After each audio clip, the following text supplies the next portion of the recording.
Benjamin Netanyahu, তার একটা targeted country হলো ইরান। তারা শুধু এখন হয়তো নকডাউন অবস্থায় আছে, এটাকে অ্যাসেম্বল করবেন, এক সপ্তাহ সময় লাগতে পারে, কমও লাগতে পারে, এরকম ওনারা বলে আসতেছেন। এখানে যুদ্ধ যদি আপনি ক্লাসিক্যাল টার্মে আসেন তাহলে তো যুদ্ধ ছিল না, কারণ এইটা ইসরায়েল অ্যাটাক করেছে। ইসরায়েলের সাথে একটা কথা, একটা আলোচনা হওয়ার পরেই আমেরিকা কিন্তু এটাতে আক্রমণটা করেছে, নিউক্লিয়ার ফ্যাসিলিটিসে করার পর ইসরায়েলকে সন্তুষ্ট করেছে, জুইশ লবিতেও কেউ সন্তুষ্ট করেছে, করে এখন তারা ইরানের সাথে সহযোগিতা করেছে, ঠিক আছে আমরা তোমাদের এই কাজটা করেছি, এর বাইরে আমরা যাব না, তোমরা ওরা এটাকে রিটেলিয়েট করো না। আসসালামু আলাইকুম প্রিয় দর্শক, মাহবুব সৈকত প্রত্যেককে আমন্ত্রণ জানাচ্ছি মাই টিভি সংলাপে। দর্শক, আপনারা জানেন যে আমরা এই সংলাপের সমসাময়িক বিষয় নিয়ে আলোচনা করি। আমরা জানতে চাই অতিথিদের কাছে আপনাদের যে প্রশ্নগুলো থাকে তারই উত্তর। আজ আমরা আলোচনা করব থামবে কি যুদ্ধ। নিশ্চয়ই আপনারা বুঝতে পারছেন যে একটি স্বস্তির খবর, তা হচ্ছে যে ইরান ইসরায়েল কিংবা ইসরায়েলের যে বর্বরতা চলছিল তার একটি সাময়িক একটি স্বস্তির খবর আছে যুদ্ধবিরতির। সে বিষয়টি নিয়ে আমরা কথা বলবো বিস্তারিত। স্টুডিওতে উপস্থিত রয়েছেন দুজন সমরবিদ, দুজন বিশ্লেষক, নিরাপত্তা বিশ্লেষক। তাদের সাথে পরিচয় করে দিচ্ছি। প্রথমেই ডান পাশে রয়েছেন রিয়াল অ্যাডমিরাল ASM আউয়াল, অবসরপ্রাপ্ত সাবেক রাষ্ট্রদূত ও নিরাপত্তা বিশ্লেষক। আপনাকে স্বাগত জানাচ্ছি। এবং একই সাথে বাঁ পাশে রয়েছেন আরেকজন নিরাপত্তা বিশ্লেষক, লেফটেন্যান্ট কর্নেল অবসরপ্রাপ্ত হেলাল উদ্দিন আহমেদ। আপনাকেও স্বাগত জানাচ্ছি।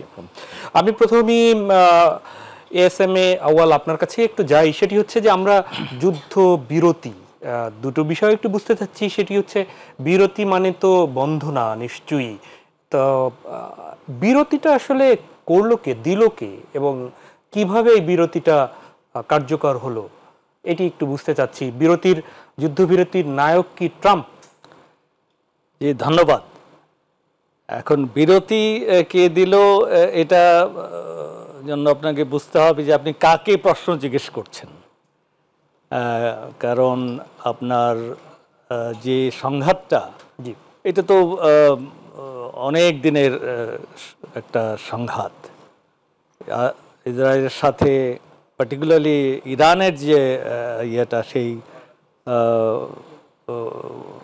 1979-এর যে রেভলিউশন, এর পরে থেকে মোটামুটি একটা টানাপোড়েন চলে আসছে। এটা বিভিন্ন সময় আপনার এটা নিয়ে তাদের ভিতরে সংঘাতের সৃষ্টি হয়েছে। বিশেষ করে এখন যে ইসরায়েলের প্রধানমন্ত্রী যিনি আছেন বেঞ্জামিন নেতানিয়াহু, তার একটা টার্গেটেড কান্ট্রি হলো ইরান।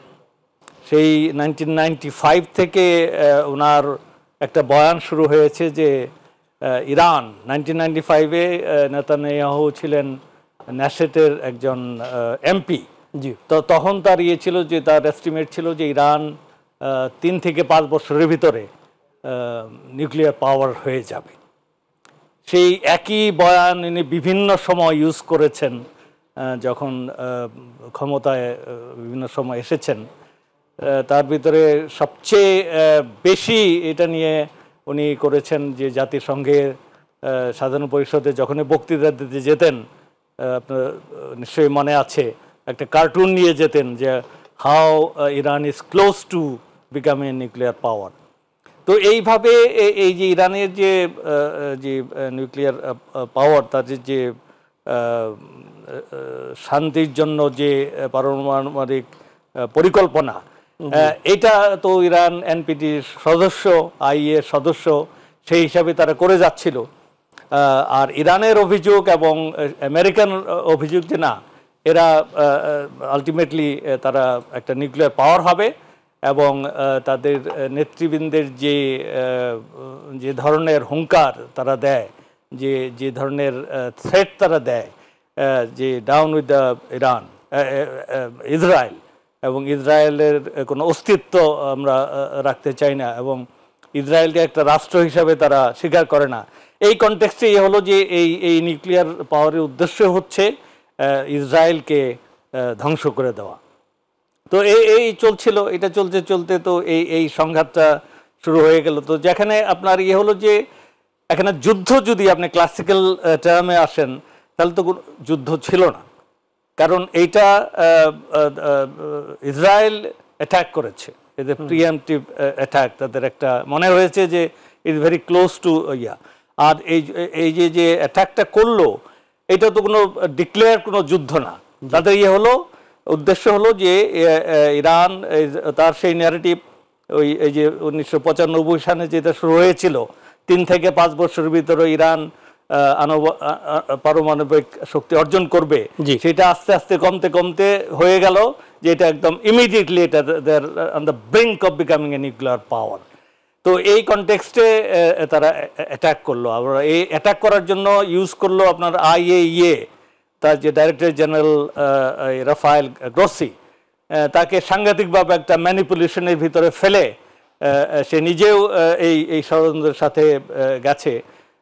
এর ফলে এই অ্যাটাকটা করলো। ইরানের পজিশন তো হলো যে আমি তো অ্যাটাক করিনি, I will defend myself under the UN charter article 51, self defence, আমি সেলফ ডিফেন্ড করব।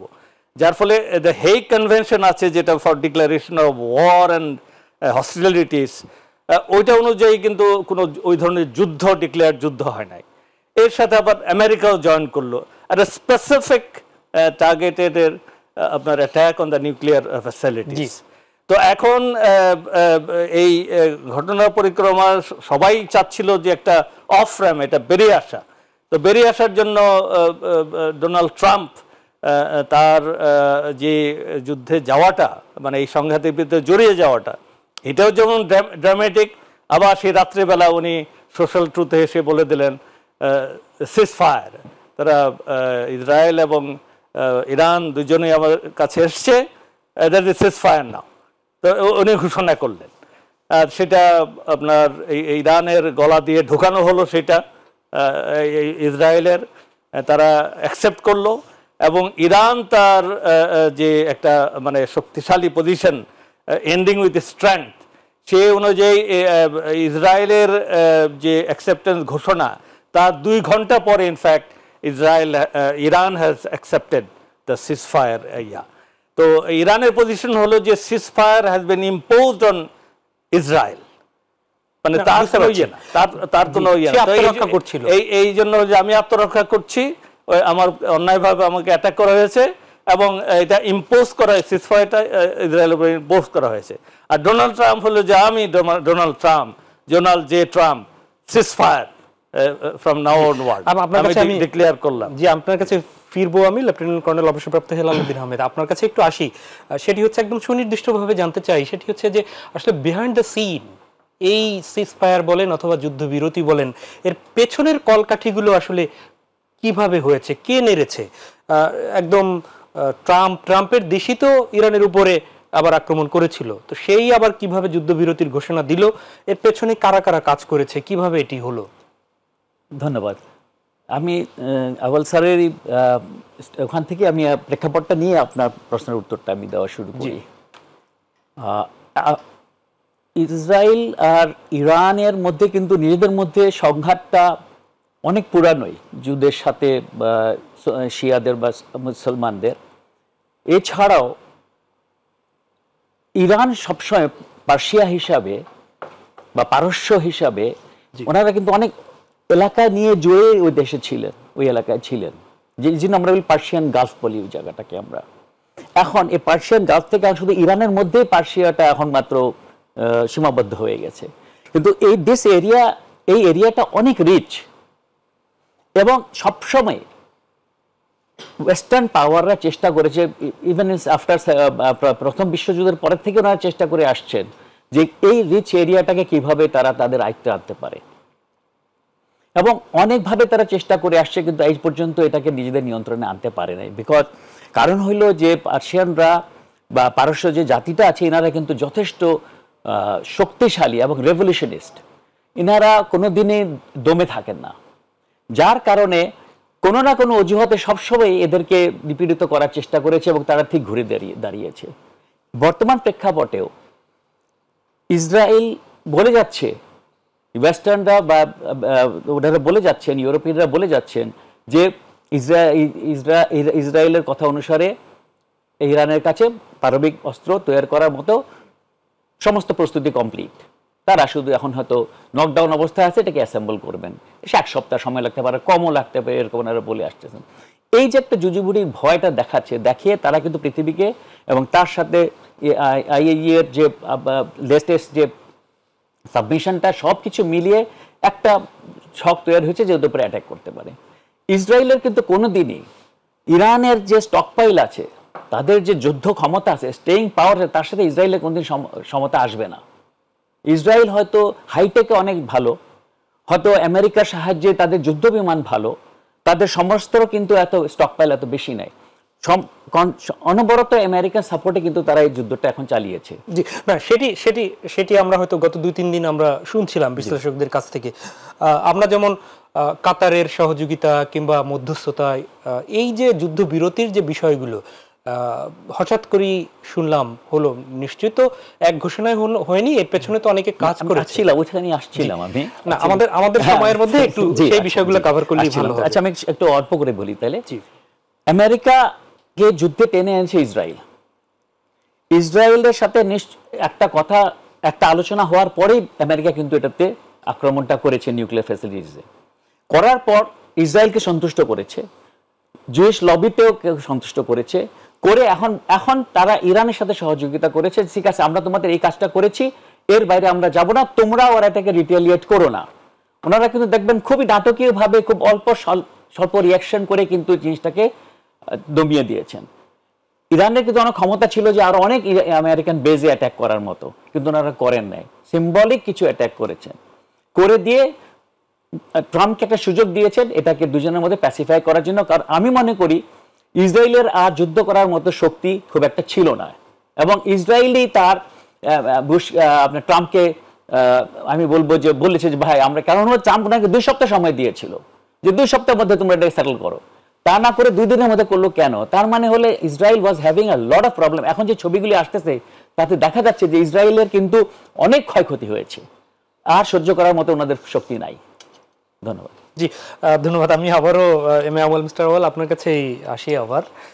সেটি হচ্ছে যে যুদ্ধ বিরতি, এই বিরতি যে বিষয়গুলো আছে সেটি কতদিন আসলে বলবৎ থাকবে? এরকম সমরের তো নিশ্চয়ই একটা ল আছে, আইন আছে, সেখানটায় কি এখন পর্যন্ত এটি কতদিন থাকবে কিংবা কিভাবে ভঙ্গ হবে, এটি একটু নিশ্চিত হতে আমাদের দর্শকরাও চায় যে এই বিরতিটা সময়টা কত দীর্ঘ কিংবা কত স্বল্প, এটি কিসের উপর ডিপেন্ড করে? তো এটা প্রেসিডেন্ট ডোনাল্ড ট্রাম্প, ওনার তো একটু স্টাইল আছে, উনি সবকিছুই ওই নাটকীয়ভাবে করেন আর কি। তো যার ফলে আপনার এই যে দেখেন যুদ্ধ বিরতি আমি ঠিক ওইভাবে বলতে চাচ্ছি না, এটা হচ্ছে এই যে প্রসেস অফ ডিএসকালেশন হ্যাজ স্টার্টেড। এটা যে একটা সংঘাত ছিল, এটা বহুমুখীভাবে এটা ছড়ায় যাচ্ছিল, সেটার যে মাত্রাটা সেটাকে একটা মানে স্টপ করা হয়েছে এবং ডিএসকালেশন এটা শুরু হয়েছে। এখন কথা হলো যে আপনার যদি যুদ্ধবিরতি হতে হয় তার জন্য একটা চুক্তি লাগবে, আলোচনা লাগবে, এবং সেখানে আপনার যে শর্তাবলী সেটা আসবে, এখানে আপনার প্রশ্ন আসবে দোষ কার সেটা নির্ধারণ করা, সেইভাবে একটা আপনার যদি পেনাল্টির সুযোগ থাকে সেটার ব্যবস্থা করা, অথবা আপনার একটা রিকনসিলিয়েশন প্রসেসে একটা শান্তি ফিরিয়ে আনার ব্যবস্থা করা। তো এই প্রসেসটা এখনো তো স্টার্ট হয় নাই। এখন যে ডোনাল্ড ট্রাম্পের যে পজিশন, উনি সামহাও নেতানিয়াহু, উনি তো হি অ্যানাদার ম্যাজিশিয়ান। আমি নেতানিয়াহু তো মানে আমরা সবাই অপছন্দ করি, বাট একটা জিনিস আমি ক্রেডিট দেই যে এই একটা ইসরায়েলি প্রাইম মিনিস্টার যে সবগুলো আমেরিকান প্রেসিডেন্টের সাথে সে খেলেছে এবং সবাইকে সে গোল দিয়েছে।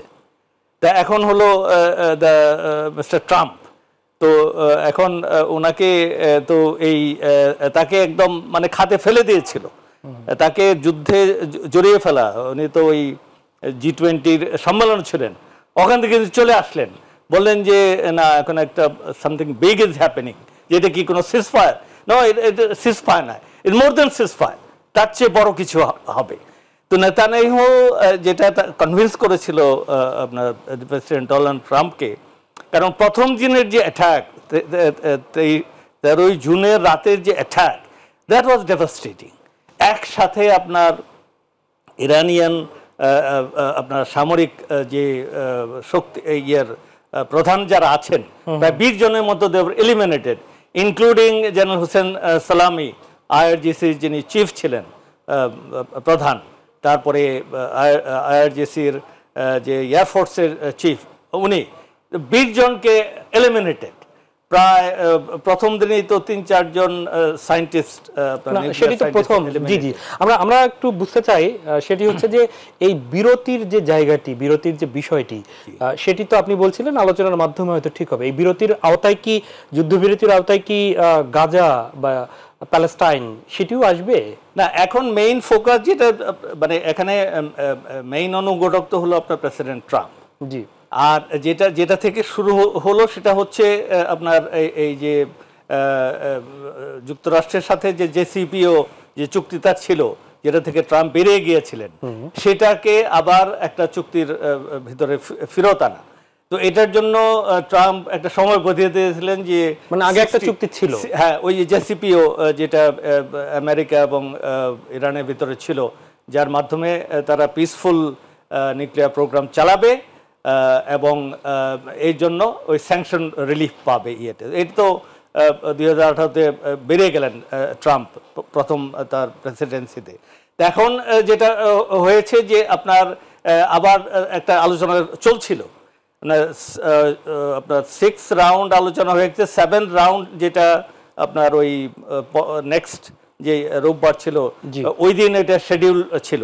তো এর ভিতরেই তো আপনার ওই যে 60 ডেজের একটা যে সময়সীমা বাধা ছিল, 60 ডেজ শেষ হয়ে গেল এবং সামহাও নেতানিয়াহু কনভিন্স করলো আপনার প্রেসিডেন্ট ট্রাম্পকে যে আর সময় দেওয়া যায় না, এখনই সময়।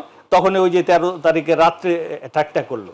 তো এই যে ডেভাস্টেটিং যে অ্যাটাকটা, তো দ্যাট ওয়াজ স্পেকটাকুলার। ট্রাম্প তো ওই যে যেহেতু উনি হি লাইকস ড্রামা, যে যখন দেখলেন যে না, এই তো নেতানিয়াহু তো ঘটায় ফেলছে, তাদের টপ মিলিটারি লিডারশিপ এলিমিনেটেড, এবং যে ধরনের ওই যে ভিতরে যে অপারেশন, তাদের যে প্রক্সি যে সমস্ত মোসাদ এজেন্ট, তারা যখন ভিতর থেকে আক্রমণ শুরু করলো, এটা ভয়াবহ অবস্থা। এবং সুপ্রিম লিডার তাকেও থ্রেট দেওয়া শুরু করলো যে তাকেও মেরে ফেলবে। তো এই যে একটা প্রেক্ষাপট, এই প্রেক্ষাপটে আপনার তখন হলো যে ট্রাম্পের পজিশন ছিল যে না, এটা তো হয়ে যাচ্ছে, তাহলে তো একদম সে ডিক্লেয়ার করে দিল যে Iran has to surrender, unconditional surrender. মানে নেতানিয়াহু যেটা চাচ্ছিল যে তাদেরকে ক্ষতিগ্রস্ত করবে, তাদেরকে একদম মানে কার্পেট বম্বিং করে শেষ করে দিবে, তার পলিটিক্যাল একটা মানে আপনার আর্টিকুলেশন হলো যে ইরানকে আনকন্ডিশনাল সারেন্ডার করতে হবে। তো এখন কথা হলো যে সেই কিছু তো হলো না, আনকন্ডিশনাল সারেন্ডারও হলো না, আপনার যুদ্ধ মানে প্রলম্বিত করার যে সেটাও হলো না, মাঝখান থেকে যেন ডিক্লেয়ার করেন সিজফায়ার। তো সিজফায়ার ওই যে আপনি যেটা বললেন যে কিভাবে আসলো, তখন একটা ট্রাম্পের বয়ান হলো তারা দুইজনেই আসলো, ইরান এবং ইসরায়েল আমার কাছে আসলো, বললো যে আমরা সিজফায়ার চাই। আর ইরান বলছে যে না, Trump came begging to us that এই যুদ্ধের আমরা বিরুদ্ধে চাই।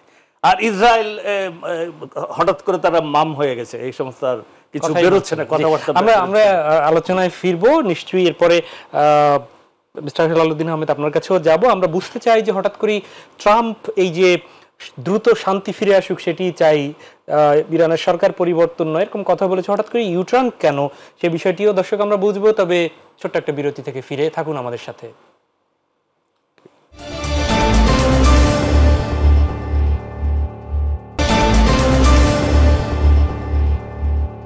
আবার স্বাগত জানাচ্ছি মাই টিভি সংলাপে। দর্শক, আমরা কথা বলছি থামবে কি যুদ্ধ, প্রশ্ন রেখেই আসলে কথা বলছি, বোঝার চেষ্টা করছি। দুজন সমরবিদ যারা সশস্ত্র বাহিনীর সাথে ছিলেন। আমরা বিরতির আগে ছিলাম রিয়ার অ্যাডমিরাল এম এ আউয়ালের কাছে, যিনি সাবেক রাষ্ট্রদূত এবং নিরাপত্তা বিশ্লেষক। আমরা ফিরছি নিরাপত্তা বিশ্লেষক লেফটেন্যান্ট কর্নেল অবসরপ্রাপ্ত হেলালুদ্দিন আহমেদ, যিনি রাজনীতিবিদও। আমরা যে প্রশ্নটি রেখেছিলাম তা হচ্ছে যে ট্রাম্প তার কয়েকদিন আগে আমরা 2-1 দিন থেকে শুনছিলাম যে ইরানি জনগণকে উৎসাহ দিচ্ছিলেন খামেনি কিংবা এখনকার সরকার ব্যবস্থার পরিবর্তনের নানা নাটকীয়তার বিষয়ে। তিনি আজকে সুনির্দিষ্টভাবে বলেছেন, যার কথা দাঁড়ায়, যার অর্থ দেয়, ইরানের সরকার পরিবর্তন নয়, চাই যত দ্রুত শান্তি ফিরে আসুক, এটি তিনি বলছেন। বিষয়টি বিরক্তিকর, তিনি বিরক্ত বেশি বলেছেন নেতানিয়াহুর উপরে, এরকম একটি বিভিন্ন ভাষা ব্যবহার করেছেন শুনেছেন। এই ইউটার্ন হঠাৎ করে তার এই ইউটার্নের মানে কি, এটি স্বভাবসুলভ ইউটার্ন নাকি এর পেছনে কোনো কূটনীতি আছে? ধন্যবাদ। এটা কিছু ডেফিনেটলি কূটনীতি আছে। কূটনীতি আছে এইভাবে যে যেভাবে যুদ্ধটা শুরু করেছিল ইসরায়েল, কিছুটা আমার কাছে মনে হয় যে ট্রাম্পের কাছ থেকে বা আমেরিকার খুব একটা সহানুভূতি ছিল বলে মনে হচ্ছে না। তারা আরম্ভ করে দিয়েছে তখন মানে ট্রাম্পকে মোটামুটি ব্ল্যাকমেল করে এটার মধ্যে ঢোকানো হয়েছে। এটা আমার কাছে কারণ প্রথম থেকেই মনে হয়েছে, যার জন্য দেখবেন যে প্রথম থেকে ট্রাম্পের কথাবার্তাগুলি কিন্তু খুব একটা যেভাবে ওনাকে ব্রিফিং দেওয়া হয়েছিল প্রথমে ওইভাবেই কথা উনি বলছিলেন, কিন্তু পরবর্তীতে খুব তাড়াতাড়ি উনি নিজেকে কারেক্ট করে ফেলছেন এবং উনি তাড়াতাড়ি করে আপনার ওখান থেকে G7 সামিট ওখান থেকে শেষ করে তাড়াতাড়ি করে দেশে ফিরে এসে ইমিডিয়েটলি তার দলবল নিয়ে পুরো জিনিসটা পর্যালোচনা করে উনি সিদ্ধান্ত নিলেন 2 সপ্তাহের মধ্যে উনি শেষ চান। তো 2 সপ্তাহের ওই 2 দিনের ভিতরে এটা শেষ করার ব্যবস্থা করে দিলেন। অ্যাকচুয়ালি ওনার অ্যাটাক করাটা মানেই হলো যে ইরানকে মেসেজ দেওয়া যে ভাই আমি এটা চাই না। সে একটা মুরব্বিয়ানা টাইপের একটা নিজেদেরকে দেখাইছে, একটা বস হিসেবে উনি তা বিহেভ করে দিয়ে প্লান্টের উপরে সে তো বম্বিংও করেছে, এটিও তো বলেছে যে লক্ষ্য অর্জন। সুতরাং চাইনা কিভাবে আমরা বলবো প্লান্টের উপরে অ্যাটাক করেছে তো স্যাটিসফাই না আমাকে নেতানিয়াহুকে, যে না এটা না হলে নেতানিয়াহুর কাজটা তো শেষ হচ্ছে না, কারণ সে তো নিউক্লিয়ার প্রলিফারেশনের কারণে নিউক্লিয়ার বম বানাবে বলেই কিন্তু অ্যাটাকটা করা হয়েছিল। কাজে ওখানে যদি আক্রমণ না করা হয়, কারণ এটাকে এই নিউক্লিয়ার প্ল্যান্টগুলিতে আক্রমণ করার মতো সক্ষমতা কিন্তু ইসরায়েলের ছিল না, এখনো নাই। এই একমাত্র দেশ পৃথিবীতে যার ক্ষমতা আছে সেটা হলো ইউনাইটেড স্টেটস, আমেরিকার কাছে ছিল। কাজে ট্রাম্প ওখানে অ্যাটাক করে ওটা আমি বলবো সিম্বলিক, কারণ হলো যে যেই লেভেলে যে ভূগর্ভে যে স্তরে তারা তাদের এই প্রতিষ্ঠানগুলি বা তাদের প্রজেক্টগুলি করেছে, নিউক্লিয়ার ফ্যাসিলিটিসগুলি করেছে, এখানে কিন্তু জিবিইউ দিয়েও অ্যাটাক করে বম্বিং করে কিন্তু এটা পারবে না, কারণ জিবিইউর রেঞ্জটা হলো মাত্র 60 মিটার, ওয়ারেজ ওনারা কিছু কিছু জায়গায় 200 মিটার পর্যন্ত মাটি ভূগর্ভে চলে গেছে। কিন্তু আপনি সমরের লোক, তারপরও আমরা যতটুকু মানে দেখেছি বিভিন্ন বিশ্লেষণে যে হ্যাঁ 60 মিটার গিয়েছে, কিন্তু পরের বোম ওরকম অব্যাহতভাবে ফেলেছে যাতে ওই 60 মিটারের পরে আরো 60 মিটার ঢুকে, মানে একটা গর্তের পরে আবার সেটি এরকম ওনাদের প্ল্যানটা আমরা যতটুকু পড়েছি। কথাটা ঠিক আছে, কিন্তু কথা হলো যে একটা জিবিইউ যত বড় বোরহোলটা করবে, এই বোরহোলটা তো একদম ফ্রি খোলা থাকবে না, আবার আর্থ এসে মাটি এসে পাথর এসে নড়ি এসে, এবং তারা যে জায়গাগুলিতে আপনার এগুলি করেছে প্রজেক্টগুলি করেছে সেগুলি কিন্তু হলো অল গ্রেনাইটের পাহাড়। জি, এখানে যদিও তারা ধরেছে 60 ফিট কংক্রিট তারা বা 60 মিটার ভূগর্ভের নিচে তারা যেতে পারবে, কিন্তু গ্রেনাইটের কারণে কিন্তু এটা আবার কম্প্যাকশনটা আবার কিছু না কিছু ফেরত চলে আসছে। কাজে দ্বিতীয় পর্বে যদি আবার ওনারা যদি ওটা মেরে থাকেন, কিন্তু আমি যে স্যাটেলাইট ছবিগুলি দেখেছি সেখানে কিন্তু আমি দেখেছি যে পাশাপাশি ক্রেটার হয়েছে, একটা ক্রেটারের মধ্যে কিন্তু ডিপ কোনো বারো আমি দেখি নাই। জি, তো কাজেই একটার উপর যদি একটা এত প্রিসাইজলি না ফেলতে পারে তাহলে কিন্তু আপনার 60 মিটারের বেশি ওনারা যেতে পারেন নাই। তো কাজে ওনাদের অনেক আমি বলবো নিউক্লিয়ার ফ্যাসিলিটিস আর সেফ, আর যদি নিউক্লিয়ার ফ্যাসিলিটি অ্যাটাক হতো তাহলে আপনার তেজস্ক্রিয়তা বাড়ে নাই এক ফোঁটাও।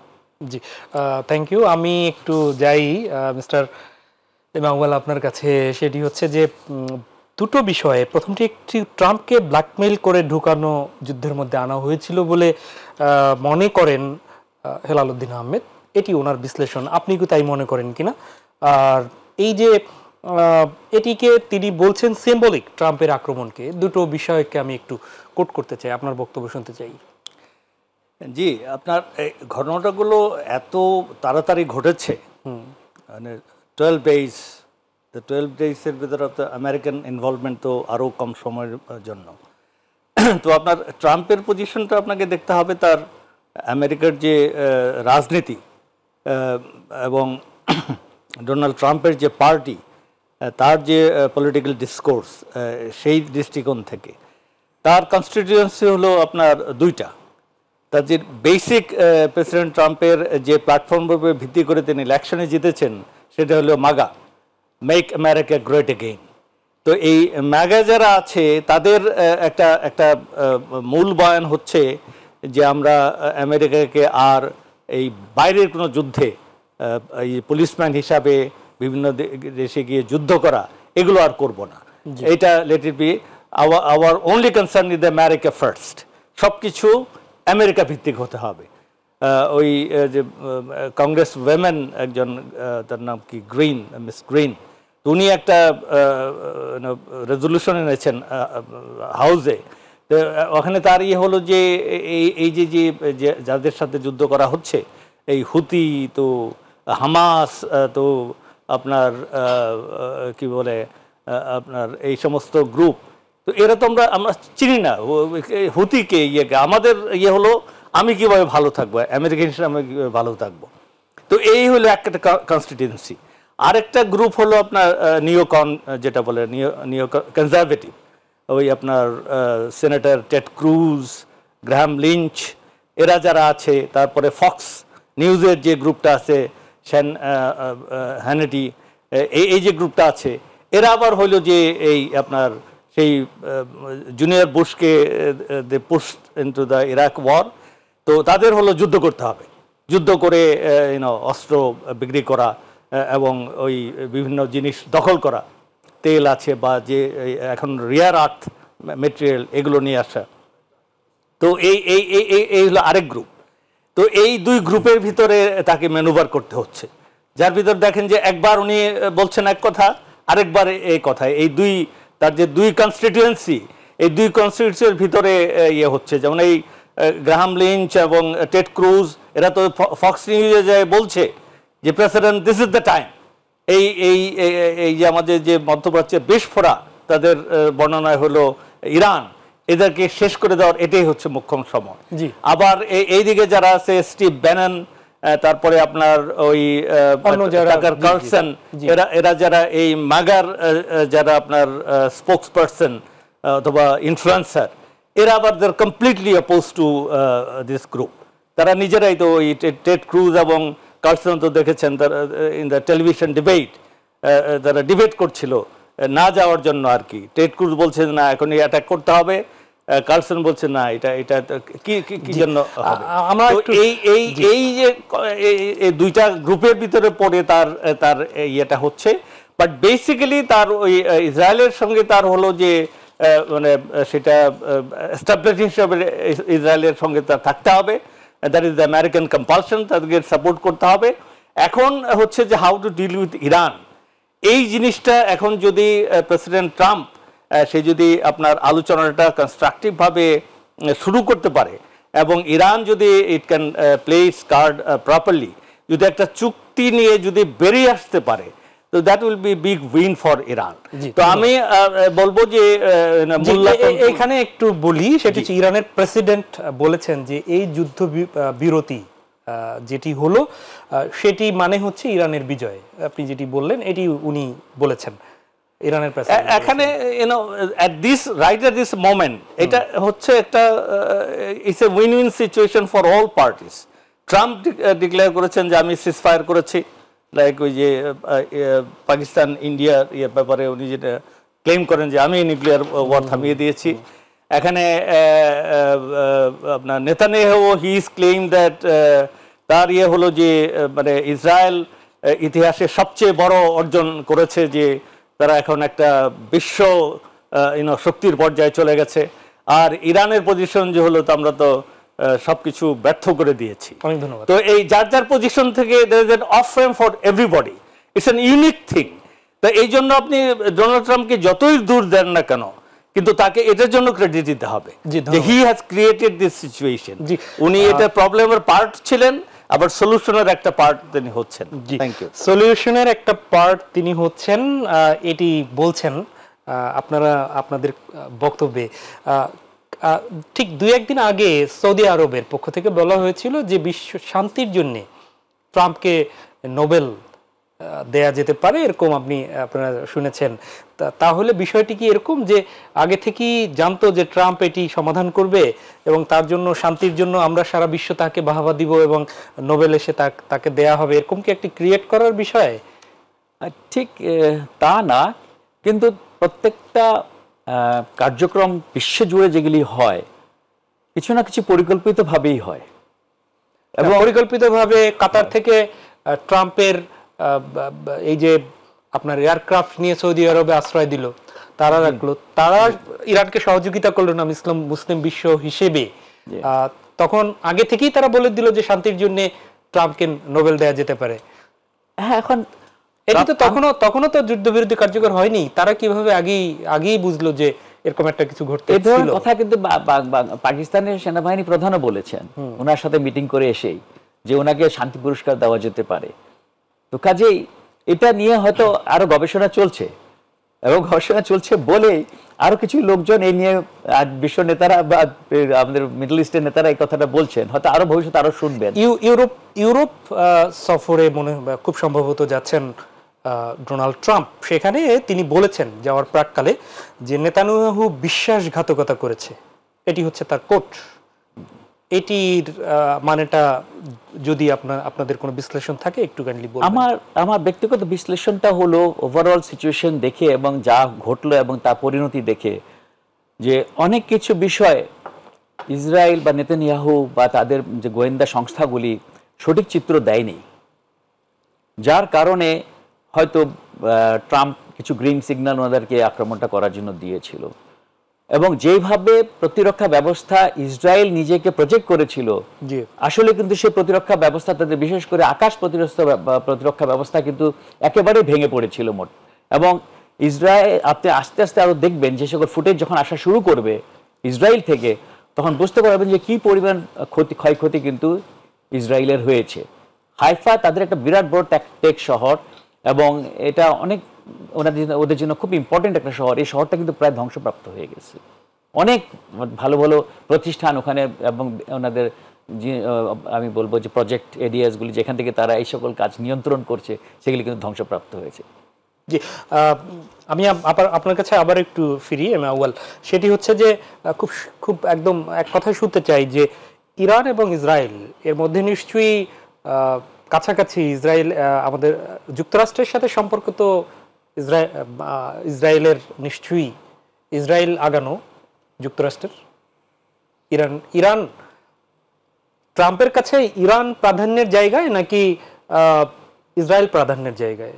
না, এটা নিয়ে তো কোনো আলোচনা দরকার পড়ে না, সুযোগই হয়নি। সেক্ষেত্রে এটা হলো যে আপনার এই ইসরায়েলের যে জন্মলগ্ন থেকে এই যে বিস্ফোরণের জন্ম হলো মধ্যপ্রাচ্যে, এই জন্মলগ্ন থেকে ইসরায়েল কে সাপোর্ট দিয়ে আসছে আপনার আমেরিকা, এবং তাকে ডিপ্লোম্যাটিক কাভারেজ, মিলিটারি আপনার সাহায্য $4 বিলিয়ন মতো পার ইয়ার, এছাড়া বিভিন্ন সময় অস্ত্র দিয়ে সহায়তা করা, এবং সব কিছু দিয়ে মানে এই পৃথিবীর যত আইন কানুন আছে, ইন্টারন্যাশনাল ল যা আছে, সব কিছুর একটা এক্সেপশন রাষ্ট্র হলো এই ইসরায়েল। সেখানেই আমি এর পিছনে হলো আপনার মার্কিন যুক্তরাষ্ট্র। সেখানেই যখন মার্কিন যুক্তরাষ্ট্র ইসরায়েলের উপর গোস্বা অথবা এভাবে কথা বলে, এর পেছনে তো অন্য কোনো কারণ থাকতে পারে। স্বজনকে যখন একটু অভিমানী কথাটা বলে, তখন তো আপনার অন্ধকারেও তো রাখতে পারে অন্যকে, যে ওকে আমি পছন্দ করি না, এর পেছনে অন্য কোনো কূটনীতি কাজ করে। প্রেসিডেন্ট ট্রাম্পকে আপনার বুঝতে হবে, উনি হি গোজ বাই ইম্পালস। জি, উনার যা করেন, যা বলেন, এর ভিতরে কোনো গবেষণা, কোনো গভীর চিন্তা বা কোনো ওয়েল থট যে একটা সাজেশন কারো কাছে নিলেন, এগুলোর ধার উনি ধারেন না। ইম্পালসে যেটা আসে, ওনার যে ইম্পালসে যেটা সেটাই তিনি করে ফেলেন। আমরা আরো বোঝার চেষ্টা করবো। আমাকে আরেকটা বিরতিতে যেতে হবে। প্রিয় দর্শক, থাকুন আমাদের সাথে, ফিরছি সহসেই।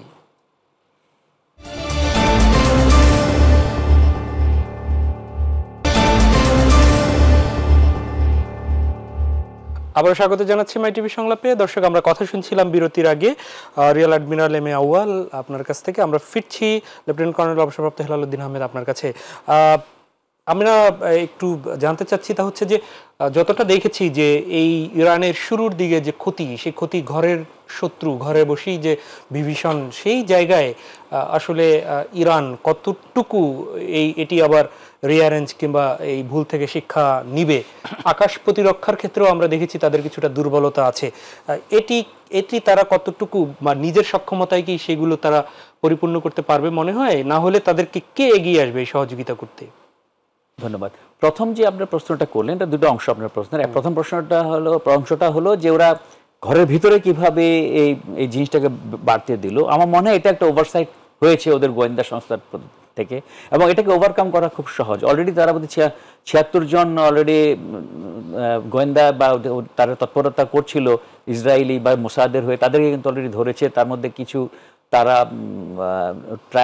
ট্রাই করেছে এবং কিছু হ্যাং করেছে, কিছু ফেরতও পাঠিয়েছে। এবং এখানে যে শুধু মোসাদ রিক্রুটমেন্ট, তো শুধু ইসরায়েলিদের রিক্রুটমেন্ট না, অন্যান্য দেশের রিক্রুটমেন্টও আছে। কাজে ভবিষ্যতে হয়তো ইরানকে আরো কেয়ারফুলি তাদের দেশে কাদেরকে আসতে দিবে, কাদেরকে দিবে না, ভবিষ্যতের জন্য তাদের জন্য একটা শিক্ষণীয় বিষয় এখানে রয়ে গেছে। মিস্টার হেলালুদ্দিন, আমরা একটু বুঝতে চাই, আমরা যদিও সরাসরি, আপনারা তো ওই ফিল্ডে ছিলেন, আমরা অনেক সময় বিভিন্ন মাধ্যমে মুভিতে এটি দেখেছি, যারা এই গোয়েন্দা হয় কিংবা এজেন্ট হয় তারা তো মুখ খুলে না, তাদের পেছনে আরো অনেক শোক থাকে। তো যে কয়জন ধরেছে, আমরা কি নিশ্চিত হতে পারি যে সব ঘরের শত্রুদেরকে ধরে ফেলেছে? না, সেটা সম্ভাবনা কমই। তবে এটা একটা অনগোয়িং প্রসেস চলবে এখন, যেহেতু এই জিনিসটা আইডেন্টিফাইড হয়ে গেছে, এখন তারা টের পেয়েছে যে না, এইভাবেও একটা ঘটনা ঘটতে পারে। কাজে এনারা এখন এটার উপরে যথেষ্ট চর্চা করবেন, যথেষ্ট অ্যাক্টিভিটিস করবেন, এবং আমার মনে ভবিষ্যতে এই ধরনের সুযোগ আরো ডিফিকাল্ট হয়ে যাবে যে কোনো দেশের জন্য। এই ধরনের গোয়েন্দা কি অন্য দেশগুলোতেও থাকার সম্ভাবনা? এক দেশের অন্য দেশে এরকম সব দেশই মোটামুটি থাকে? যদি আমরা কেয়ারফুল না থাকি, যদি আমরা সজাগ না থাকি, তো এই দেশ, সব দেশেই যেটা হতে পারে। মানে আমাদের দেশেও এরকম থাকতে পারে বিভিন্ন দেশের গোয়েন্দারা? অসম্ভব কিছু না। অন্য দেশের গোয়েন্দারাও এই দেশের মধ্যে অনেক কিছুই করতে পারে ইচ্ছা করলে, এবং হয়তো আমরা কেয়ারফুল না হলে ভবিষ্যতে আমরাও এরকম সমস্যা ফেস করতে পারি। আকাশ প্রতিরক্ষার ব্যাপারে ইরানের প্রশ্নটার উত্তর দেই। আকাশ প্রতিরক্ষাটা আমার মনে হয় যে ইরানের আকাশ প্রতিরক্ষা এবং তাদের বিমান বাহিনীর যে বহরটা ছিল, পুরোটাই ছিল আপনার ইনিশিয়ালি আমেরিকার সাপোর্টে ছিল।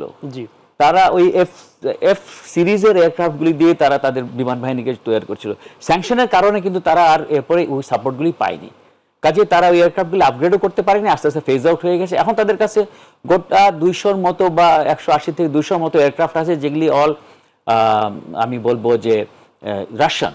এবং এই রাশিয়ান এয়ারক্রাফটগুলি কিন্তু এত সফিস্টিকেটেড এয়ারক্রাফট না, যার কারণে এটা নাই। কিন্তু ওনারা করেছে কি, যখন দেখছে যে ওনারা ইরানরা যখন পারছে না, এগুলি আনতেও আপগ্রেডও করতে পারছে না, তখন তারা মিসাইল টেকনোলজিতে চলে গেল যে ঠিক আছে, আমরা এইভাবে আমাদের প্রতিরক্ষাটাকে না পারলেও ওদের যে ইসরায়েলি যে প্রতিরক্ষা আছে বা আমাদের শত্রু প্রতিরক্ষা যে সিস্টেম আছে, সেগুলিকে আমরা আক্রমণ করে আগের থেকে ওটা করে দেব, ডিস্ট্রয় করে দেব। ধন্যবাদ মিস্টার হেলালুদ্দিন। আপনার কাছে মিস্টার এম এ আউয়াল, দুঃখিত, আপনার কাছে একটু আসি। অনেকেই মনে করেন বিশ্লেষকরা যে ইতিমধ্যেই হয়তো ইরান পারমাণবিক শক্তিধর হয়ে গিয়েছে, বা তারা সেই অ্যাটাক করার মতো পারমাণবিক বোম বা অন্য যেটা আপনারা পরিভাষায় বলেন অর্জন করেছে। আপনার কি মনে হয়? না, আমি বলবো না, কারণ ইরানের যে পারমাণবিক যে আপনার পরিকল্পনা, এটা ওই শাহর আমলে শুরু হয়েছিল। উনি শুরু করেছিলেন 50s-এ।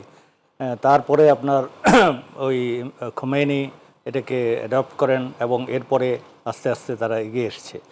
যদি ইরানের কাছে আপনার পারমাণবিক বোমা থাকতো, তাহলে ইরানকে কেউ অ্যাটাক করতো না। আপনার এটা হচ্ছে আর কি, আপনার এখন একটা থাম্ব রুলে চলে গেছে এইভাবে যে একটা পারমাণবিক দেশ শুধু আরেকটা পারমাণবিক দেশকে কনভেনশনাল দিয়ে অ্যাটাক করতে পারে, বাট একটা আপনার নন নিউক্লিয়ার স্টেটকে এনিবডি ক্যান অ্যাটাক। আপনার যদি পারমাণবিক ক্ষমতা যদি থাকে, সেটাই। আরেকটা জিনিস হলো যে আপনার তাদের পারমাণবিক ব্যাপারে দুইটা জিনিস, একটা হলো আপনার এনরিচমেন্ট, এটা টেকনিক্যাল প্রসেসটা এনরিচ করে আপনার যেখানে সিভিলিয়ান রিকোয়ারমেন্টের জন্য 3.67 হলে চলে, দে ওয়েন টু 60%, ওয়েপন গ্রেডের জন্য 90% এটা দরকার হয়। তো এই একটা প্রসেস। আরেকটা হলো আপনার ওয়েপনাইজেশন, এটাকে অস্ত্রীকরণ করা, এটাকে সামরিকীকরণ করা, এই যে প্রসেসটা এখানে এই আলী খমেনি সুপ্রিম লিডার উনি 2003 সালে একটা আপনার ফতোয়া দিয়েছেন, যেটাতে হলো যে ইসলামের সাথে এই পারমাণবিক বোমা বানানোটা সাংঘর্ষিক, আমি এটাকে সমর্থন করি না। এই ওয়েপনাইজেশনটা ইয়ে করেন। এখন you know he is a Shia leader, আমরা তো আবার সুন্নি, খুব গর্বিত সুন্নি। তো এই কথাটা আমাদের এই যে প্রথম ইসলামিক স্টেট যেটা পাকিস্তান, তাদের এখানে এত এত মানে ইসলাম প্রেমী আছে, কারোর মাথায় এটা আসে নাই যেটা ইসলামের সাথে সাংঘর্ষিক। কিন্তু একজন শিয়া ধর্মীয় নেতা ওনাদের তো একটা ফতোয়া আছে, যার জন্য এই যে লাস্ট 20 ইয়ার্সে সবসময় আমেরিকান ইন্টেলিজেন্স সব ইন্টেলিজেন্স থেকে এসে যে না তাদের সব কিছু আছে, সক্ষমতা আছে, বাট এটা যে হচ্ছে না, দ্যাটস এ পলিটিক্যাল ডিসিশন, এটা আটকা পড়ে আছে এখানে। তো সেই হিসাবে একজন শিয়া লিডারকে অবশ্যই তো এটা দিতে হয়। যে আপনি পাকিস্তানের কথা যেহেতু তুললেনি, আমি একটু হেলালুদ্দিন আহমেদ আপনার কাছেই জানি, এরপর পাকিস্তান এটি বলেছিল ইসরায়েলের সাবেক এক মন্ত্রী, এরপর কি পাকিস্তান ইসরায়েলের টার্গেট নাকি সহসাই এখন আর আপাতত চিন্তা করবে না? ধর এক দেশ আরেক দেশকে কোনোদিনই ধরতে পারবে না, বিকজ এখানে একটা ডিটারেন্স কাজ করে এবং একজন একজনকে ভয় করবে। এই জন্যই নিউক্লিয়ার পাওয়ারটা স্টেবিলিটি আনে দুই দেশের মধ্যে।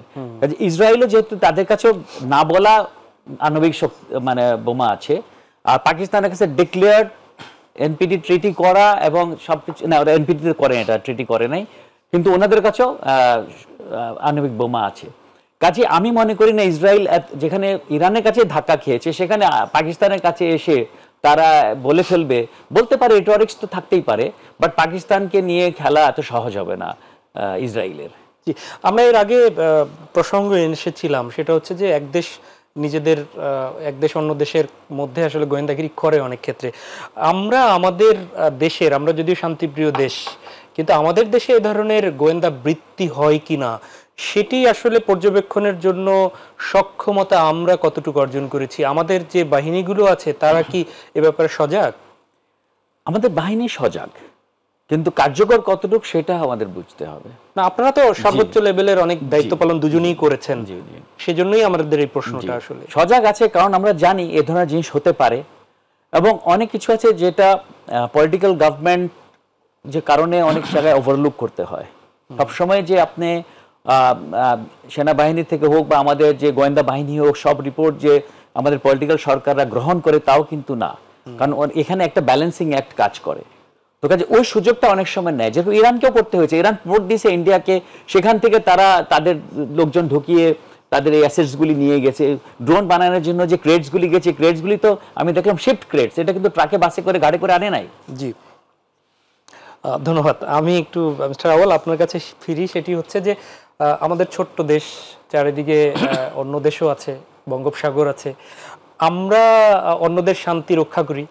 আমাদের উপরে যদি কেউ বিপদ চাপিয়ে দেয়, সেক্ষেত্রে বিভিন্ন সময় বিভিন্ন রাজনৈতিক ব্যক্তিরা বলে যে আমরা প্রস্তুত প্রতিরোধের জন্য। আমরা আসলে সার্বিকভাবে কতটুকু প্রস্তুত, কিংবা আপনার কি পরামর্শ থাকবে এখন যারা এই বাহিনীগুলোর নেতৃত্ব দিচ্ছেন বা সরকার পরিচালনা করছেন, একটু যদি বলেন। ধন্যবাদ।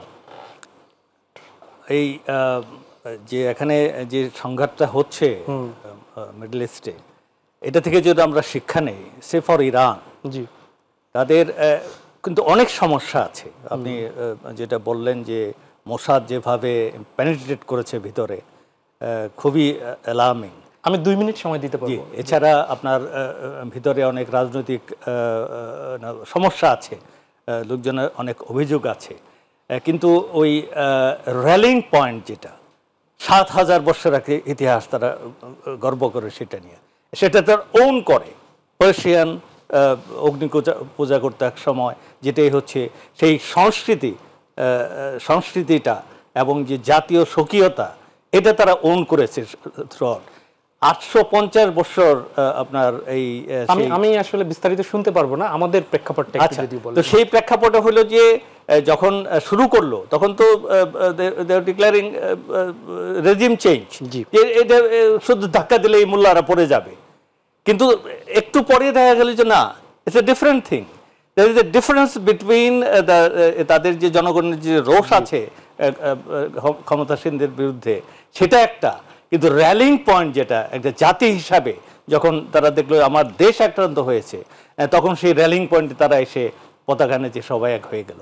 তা আমাদের সেই র্যালিং পয়েন্ট যেটা 71, যেটার মাধ্যমে আমরা স্বাধীনতা অর্জন করেছি, সেটা ধরে রাখতে হবে। আমাদের সংস্কৃতি, আমাদের যে ঐতিহ্য, আমাদের যে জাতীয়তা বোধ, এগুলোকে বেগবান করতে হবে। এটা করে আমাদের যে জাতীয় সক্ষমতা আমাদের প্রতিরক্ষার জন্য, সেটাকে বাড়াতে হবে এবং জাতীয় ঐক্যের মাধ্যমে এটা অর্জন করা সম্ভব। অনেক ধন্যবাদ লেফটেন্যান্ট কর্নেল অবসরপ্রাপ্ত হেলালুদ্দিন আহমেদ। আমি একটু আপনার কাছে একদম 1 মিনিটে একটু শুনতে চাই, যেমনটা বললেন তিনি, সেই অনেক দেশে আমরা দেখেছি বিপ্লবী গার্ড নামে বা স্বেচ্ছাসেবী বিভিন্ন নামে থাকে। তো সেই জায়গা থেকে আমাদের সশস্ত্র বাহিনী বলেন, সরকার বলেন, কিংবা এই যে জাতিগতভাবে আমাদের তরুণরা একটা 24 ঘটালো, আমাদের তরুণরা বিভিন্ন সময় পার্শ্ববর্তী দেশের আগ্রাসন মোকাবেলায় কথা বলে, তো আমরা আসলে কতটুকু প্রস্তুত? তরুণদের মধ্য থেকে এরকম দেশবিরোধী কোনো কিছু হলে তাদেরকে গড়ে আসলে কতটুকু তুলতে পেরেছি? অনেক সময় এর আগে আমরা শুনেছি যে তাদেরকে স্বেচ্ছাসেবী হিসাবে তৈরি করা, এ ব্যাপারে আপনার পরামর্শ একটু শুনতে চাই। এই বিষয়ে আমি খুব অল্পের মধ্যে বলবো যে এই বিষয়টা কিন্তু আমাদেরকে সজাগ করেছিলেন জেনারেল জিয়াউর রহমান। ওনার কাছে উনি কিন্তু আমাদেরকে এই দেশাত্মবোধটা এবং ন্যাশনালিজমের যে জাতীয়তা বোধটা কিন্তু উনি আমাদেরকে শিখিয়ে দিয়ে গিয়েছিলেন। এবং উনি কিন্তু পিপলস আর্মি বলে কিন্তু যে আনসার, ভিডিপি, তারপরে আপনার ইউনিভার্সিটির যে আমাদের কোর, তো এয়ার কোর, নেভাল কোর, এরকম অনেক কিছু স্বেচ্ছাসেবী প্রতিষ্ঠান করেছিলেন, যেটাতে করে আমরা প্রায় 16 লক্ষ সেনাবাহিনীর বা ট্রেন্ড সদস্যকে আমরা মোবিলাইজ করতে পারতাম। এইভাবে কিন্তু সচেতনতা বাড়ে। এটা জিয়াউর রহমানের প্রস্থানের পরে আর আমরা এটাকে ধরে রাখতে পারি নাই। আমার মনে হয় এখন এই সময় আসছে, এখন আমাদেরকে এটাকে আবার করলে পরে আমরা ইরানের থেকেও বেশি শক্তিশালী হতে পারবো। অনেক অনেক অনেক ধন্যবাদ লেফটেন্যান্ট কর্নেল অবসরপ্রাপ্ত হেলালুদ্দিন আহমেদ, এবং অসংখ্য ধন্যবাদ রিয়ার অ্যাডমিরাল ASM আউয়াল। আপনাকে ধন্যবাদ। আপনাকে। প্রিয় দর্শক, এই ছিল আমাদের আজকের আয়োজন। দেখা হবে পরবর্তীতে। আমরাও চাই না কোনো দেশের যুদ্ধ হোক, আমরা চাই শান্তি। শুধুমাত্র ইরান, ইসরায়েলের এবং প্যালেস্টাইন যেখানেই, অথবা ইউক্রেন, রাশিয়া, সব জায়গায় আমরা চাই শান্তি বিরাজ করুক। কেবলমাত্র যুদ্ধ বিরতি নয়, একদমই পৃথিবী থেকে যুদ্ধ চলে যাক, শান্তি নেমে আসুক সারা বিশ্বে, এবং অবশ্যই সেই শান্তি থাকুক বাংলাদেশের প্রতিটি ঘরে ঘরে। আর সেজন্য দরকার একটি কল্যাণমূলক রাষ্ট্র হিসাবে এ দেশ গড়ে ওঠা। আর সেই কল্যাণমূলক রাষ্ট্র হিসাবে গড়তে আসুন যে যার জায়গা থেকে একটু হলেও ইতিবাচক ভূমিকা পালন করি। আল্লাহ হাফেজ।